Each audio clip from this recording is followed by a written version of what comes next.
Hi viewers, welcome to Bhaskar's area.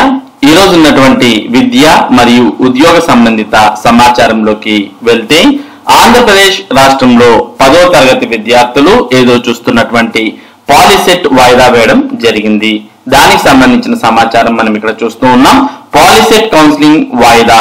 Polytechnic కళాశాలల్లో ప్రవేశాలకు నిర్వహించే POLYCET counselling వాయిదా పడింది. కళాశాలలకు అనుమతుల జారీలో జాప్యం జరుగుతుండటంతో వాయిదా వేశారు. మొదట ప్రకటించిన షెడ్యూల్ ప్రకారం ఈ నెల 20 నుంచి కౌన్సిలింగ్ ప్రారంభం కావాల్సి ఉండగా ఇప్పుడు దీన్ని 30కి వాయిదా వేశారు.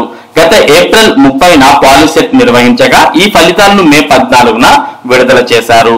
పాలిసెట్ కు 1,39,840 మంది హాజరు కాగా 1,33,358 మంది అర్హత సాధించారు.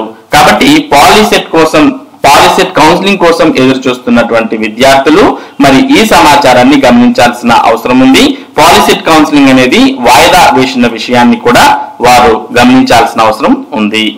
ఇక ఆంధ్రప్రదేశ్ లోని ఏపీ మోడల్ స్కూళ్ల మీద మానిటరింగ్ కు కన్వీనర్లను నియమించడం జరిగింది. అధికారులు 4 జోన్లకు 18 మందిని కన్వీనర్లుగా నియమించారు. ఆంధ్రప్రదేశ్ రాష్ట్రంలోని 164 ఏపీ మోడల్ స్కూళ్ల పనితీరు మెరుగుపరచడం, పర్యవేక్షణకు విద్యాశాఖ జిల్లా స్థాయి కన్వీనర్లను నియమించింది. 4 జోన్లలో 18 మంది మోడల్ స్కూల్ ప్రిన్సిపల్లను జిల్లా కన్వీనర్లుగా నామినేట్ చేసింది.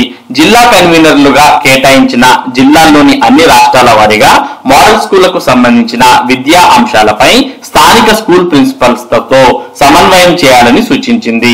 విద్యా పరిపాలన సమాచారాన్ని సకాలంలో సమర్పించేలా సమాయత్తం చేయాలని జాయింట్ డైరెక్టర్ తహేరా సుల్తానా ఆదేశించారు. మోడల్ స్కూల్ సిబ్బంది సాధారణ విధులు సక్రమంగా నిర్వహించేలా పర్యవేక్షించాలని పేర్కొన్నారు. జిల్లా స్థాయి అధికారులకు అప్పగించాలి.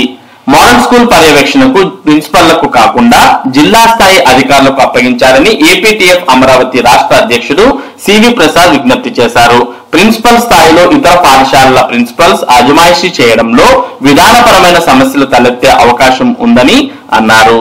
కాబట్టి మరి మొత్తం ఆంధ్రప్రదేశ్ లో ఉన్నటువంటి 164 ఏపీ మోడల్ స్కూళ్లను మరి జిల్లాల వారీగా మానిటరింగ్ చేయడానికి కన్వీనర్లను మరి ఆదర్శ పాఠశాలలు అంటే మోడల్ స్కూళ్లలోని ప్రిన్సిపల్ని నియమించడం జరిగింది.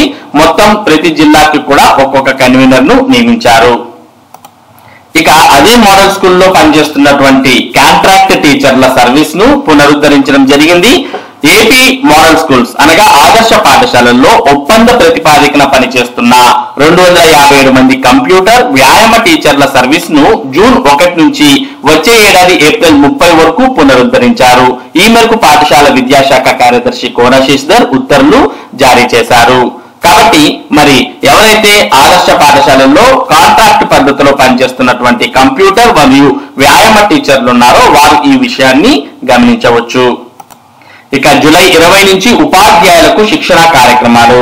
ఆంధ్రప్రదేశ్ రాష్ట్రంలో ఉపాధ్యాయులకు జూలై 20వ తేదీ నుంచి దశల వారీగా శిక్షణ కార్యక్రమాలు నిర్వహించనున్నట్లు సమగ్ర శిక్ష అభియాన్ ప్రాజెక్ట్ డైరెక్టర్ శ్రీనివాసరావు తెలిపారు.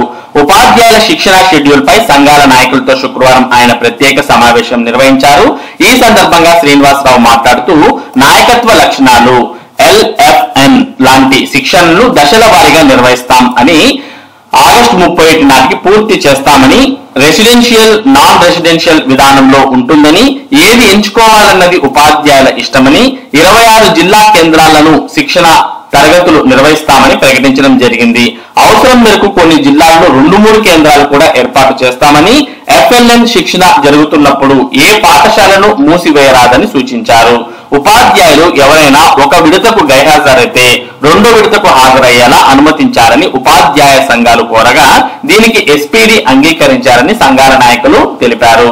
కాబట్టి మరి జూలై 20వ తేదీ నుంచి ఉపాధ్యాయులందరికీ వివిధ శిక్షణా కార్యక్రమాలు అనేవి ఉంటాయి. కాబట్టి ఉపాధ్యాయులంతా ఈ శిక్షణా కార్యక్రమాలకు హాజరవ్వడానికి సిద్ధంగా ఉండాల్సిన అవసరం ఉంది. ఇక ఆంధ్రప్రదేశ్ రాష్ట్రంలో ఉపాధ్యాయ బదిలీలు అనేవి పూర్తి అయినటువంటి నేపథ్యంలో మరి చాలా మంది ఉపాధ్యాయులు వారు పనిచేస్తున్నటువంటి పాఠశాలను మారినటువంటి నేపథ్యంలో వారందరికీ కూడా సకాలంలో జీతాలు అందే విధంగా చర్యలు తీసుకోవాలి అంటూ ఇక్కడ కోరడాన్ని చూస్తూ ఉన్నాం. ఉపాధ్యాయుల జీతాల చెల్లింపునకు చర్యలు తీసుకోవాలి ఆప్టా. ఉపాధ్యాయుల జీత భత్యాలు త్వరితగతిన చెల్లించేందుకు చర్యలు తీసుకోవాలని ఏపీ ప్రైమరీ టీచర్స్ అసోసియేషన్ ఆప్టా అధ్యక్ష ప్రధాన కార్యదర్శులు గణపతిరావు ప్రకాష్ రావు కోరారు. కొత్తగా పోస్టులను ఉన్నతీకరించడం, సర్దుబాటు చేయడం కారణంగా చాలా మంది ఉపాధ్యాయులు జూన్ నెల జీతభత్యాలు క్లెయిమ్ చేసుకోలేదు. సర్దుబాటు జరిగిన పోస్టుల వివరాలను నవీకరించి చేయడంతో పాటు వాటికి పొజిషన్ ఐడీలు కేటాయించాలి. 2023లో కూడా పోస్టుల సర్దుబాటు కారణంగా 3 నెలల పాటు ఉపాధ్యాయులకు జీతాలు రాక ఇబ్బందులు పడ్డారు. ఈసారి అలాంటి పరిస్థితి ఎదురు కాకుండా ప్రభుత్వం చర్యలు తీసుకోవాలని వారు విజ్ఞప్తి చేయడం జరిగింది.